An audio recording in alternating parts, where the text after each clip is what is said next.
Shankar Lumina, Nellikuppam road, Guduvanchery ஜங்ஷன்ல இருந்து எக்ஸாக்டா 3 kilometres. Cookery சேனலை பார்த்து யார் வேணாலும் சமையல் பண்ணலாம். ஆனா சுவையான சமையல் பண்றது எப்படி?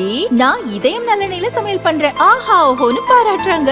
நீங்களும் இதயம் நல்லெண்ணெயில சமையல் பண்ணுங்க, பாராட்ட வாங்குங்க. தினம் தோறும் வாங்குவே இதயம் இதயம். வங்கக்கடலில் உருவான ஃபெஞ்சல் புயல் சென்னைக்கு தென்கிழக்கே 140 கிலோமீட்டர் தொலைவிலும் புதுச்சேரிக்கு 180 கிலோமீட்டர் தொலைவிலும் மையம் கொண்டுள்ளது. தற்போது மணிக்கு 12 கிலோமீட்டர் வேகத்தில் கரையை நோக்கி நகருகிறது.